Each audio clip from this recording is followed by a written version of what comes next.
이야기를 시작하기 전에 구독과 좋아요 눌러주시면 어머니가 기분이 좋아지실 거라고 하시네요. 어머니는 늘 그렇게 말씀하셨습니다. 나는 절대 너희 짐이 되긴 싫다.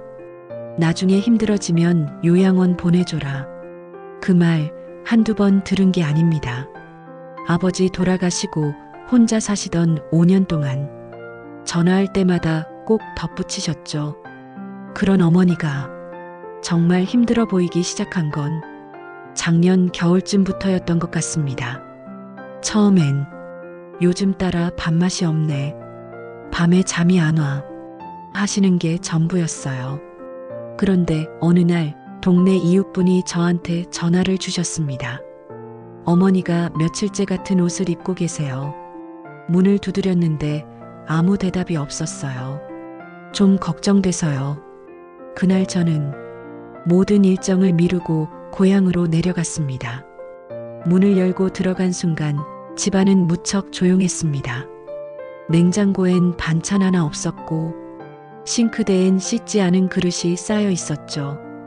거실 한 구석 이불을 덮고 누워 계신 어머니는 저를 보고도 한참을 말이 없으셨습니다. 엄마 어디 아파? 왜 밥도 안 먹고 이렇게 계셔? 그제야 어머니가 입을 여셨습니다. 몸이 말을 안 들어.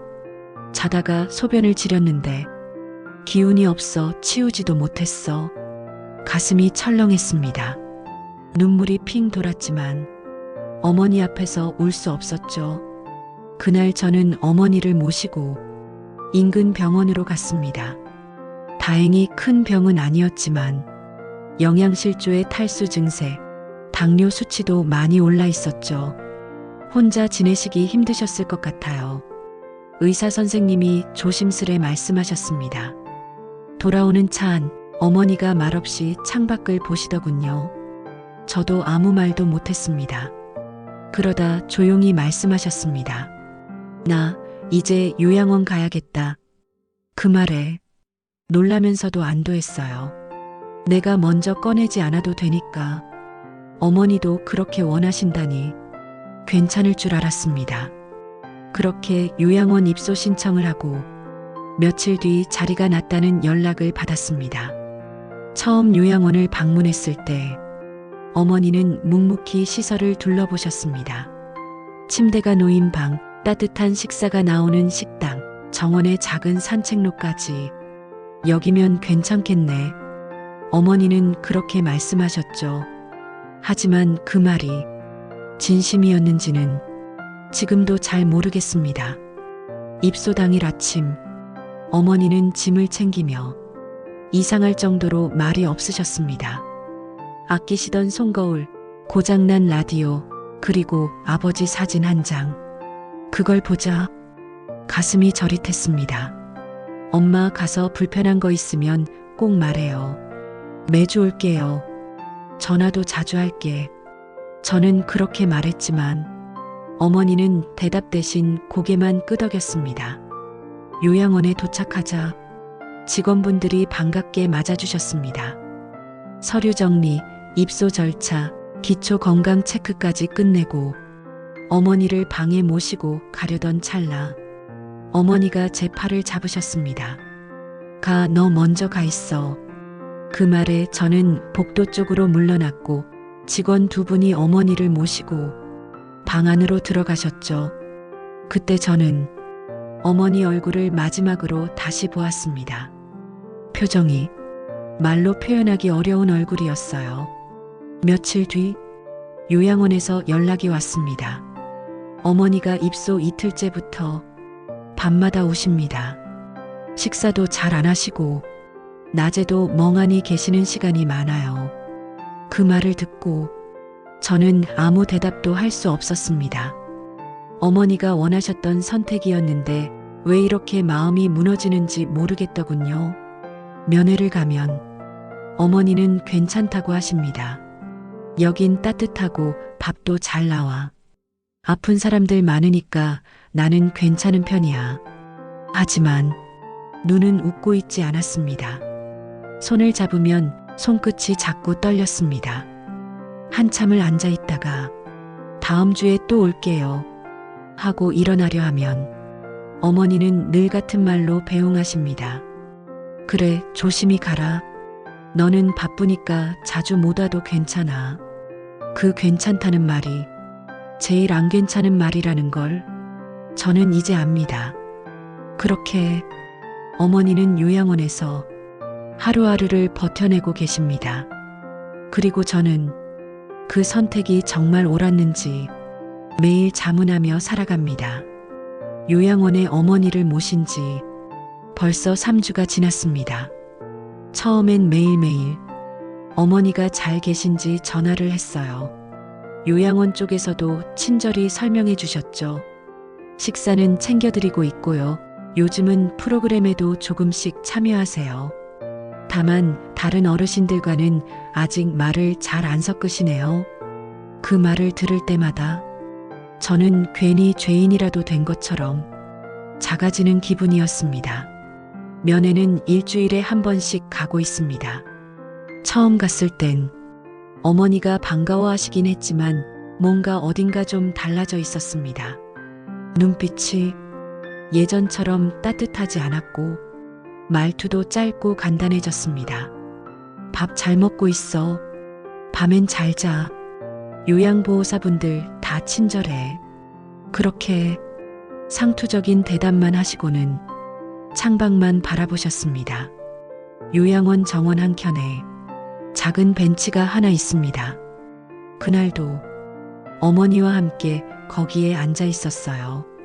제가 이런저런 이야기를 해도 어머니는 말없이 고개만 끄덕이시거나 그래 하는 짧은 말만 하시더군요. 그러다 제 입에서 저도 모르게 나온 말이 있었습니다. 엄마, 요즘 외로워? 그 순간 어머니는 고개를 푹 숙이셨습니다. 그리고 한참을 말이 없으셨죠. 그 침묵이 어떤 말보다 더 크게 제 가슴을 울렸습니다. 잠시 후 어머니는 작은 목소리로 말씀하셨습니다. 여긴 조용해서 좋긴 한데 사람 소리가 그립다. 아침 저녁으로 식사하고 가끔 율동도 하고 노래도 하는데 내가 살아있는 건지 아닌 건지 모르겠다. 저는 그 말에 아무 말도 하지 못했습니다. 목이 메어서 무슨 말을 꺼내도 다 거짓말이 될 것 같았거든요.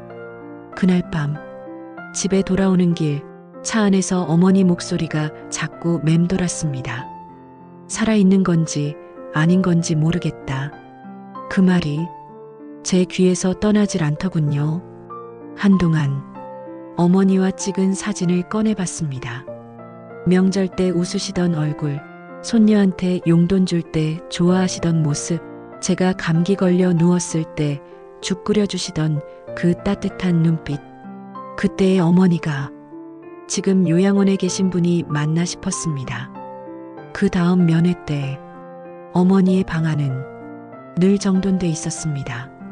작은 라디오에서 흘러나오는 클래식 음악, 침대 옆에 놓인 성경책, 그리고 여전히 고장난 아버지 사진 액자. 엄마, 이 사진은 아직도 못 바꿨어? 제가 웃으며 묻자 어머니는 무표정하게 말씀하셨습니다. 그냥 익숙해서. 어머니가 저를 보며 미소 짓지 않으시는 날이 점점 많아졌습니다. 요양보호사 선생님이 조심스럽게 말을 꺼냈습니다. 어머니가 낮에도 자주 누워 계세요. 방에 혼자 계시는 시간이 많습니다. 가끔은 같은 말을 반복하시기도 하시고요. 그 말을 듣고 한참을 멍하게 서 있었습니다. 그때 요양보호사 선생님이 덧붙이듯 말했습니다. 자식분이 자주 찾아오시는 편이에요.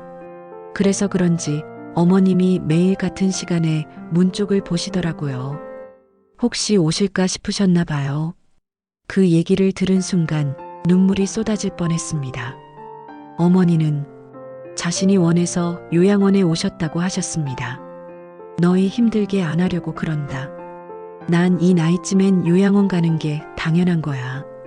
그 말 믿고 이게 최선이라 여겼던 제 자신이 너무 원망스러웠습니다. 어머니는 짐이 되고 싶지 않다는 말로 스스로를 가두셨고 저는 그 말에 기대어 죄책감 없이 편해지려 했던 것 같아요. 요양원은 따뜻하고 정갈하고 관리가 잘 되는 곳입니다. 하지만 그 안에서 어머니는 점점 말이 없어지고 웃음이 사라지고 사람의 온기를 잃어가고 있습니다. 그리고 저는 그걸 매주 확인하러 가는 차가운 자식이 되어버린 기분입니다. 요즘은 면회를 가면 오히려 마음이 더 아픕니다. 어머니가 잘 계시는 걸 확인할수록 왜 이렇게 슬퍼지는 걸까요? 내가 곁에 있을 때 어머니는 더 건강했고 더 자주 웃으셨고 더 많이 움직이셨던 것 같습니다.